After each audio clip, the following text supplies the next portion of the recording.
In the town of Lakeview, fall doesn't start with yellow leaves, but with silence. Especially in the Rogers house, where her brother's room has been empty for 6 months.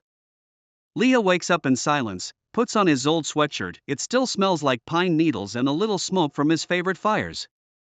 She walks to school, past the basketball court where he used to play, and where now the balls sound like heartbeats that have missed a rhythm. She is hardly noticed at school. But today something has changed. In literature class, the teacher reads aloud an excerpt from The Catcher in the Rye. It's about loss. About Golden's brother. About how hard it is to explain. Leah looks out the window, clenches her fist, and suddenly hears someone whispering next to her. My brother, too. It's a new student, Nate. He was transferred from Detroit. He looks directly at her, as if he sees something that everyone else ignores. After class, they walk down the school hallway together in silence. Not a single word. Just footsteps in silence. It was the first time Leah felt that her pain was not the only one. A week passes. Leah and Nate aren't friends. They're witnesses. Quiet mirrors of grief. During lunch, they sit on the back steps of the old gym in the shade, where no one goes. His name was Eli, Nate says, as if finishing a sentence he never started. Mine was Trevor, Leah answers after a pause. No questions. No, how did it happen? Because they already know, whatever it was, it left a hole no one can fill. At home, Leah finds Trevor's old film camera. The roll isn't finished. She develops it in the school darkroom. The last photo is of her younger, under the big tree in their yard. A pencil note on the side. Lil sis, always light. Even when I can't be. She cries. Quietly. Not like in the movies. No music. No scream. Just tears. The kind that waited 6 months to fall.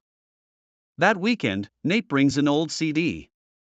It's his playlist. I haven't listened yet. Maybe we can, together? Leah nods. In the garage, surrounded by dust and forgotten boxes, they press play. The song starts with a soft acoustic strum. Then a voice. Warm. Melancholy. Some days feel like ghosts wearing my shoes.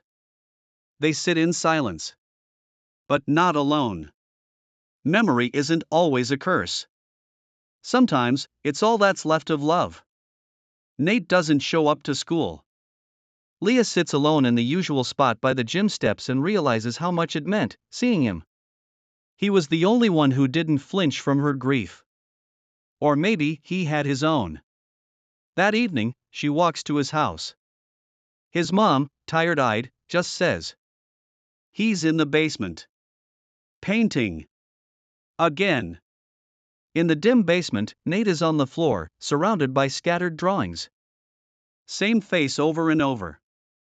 Eli's. I was driving, he says, eyes fixed on the floor. It was a stupid night. He was drunk. I wasn't. But I let him. He said, I'm fine, bro. And I believed him. Because it was easier to believe. Silence. Thick as fog. I don't deserve to be heard, he says.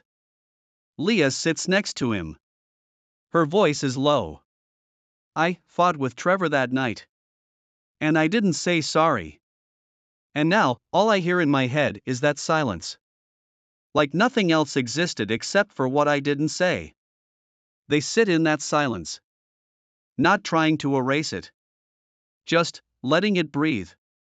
Camera the next week, Leah prints the photo from the roll.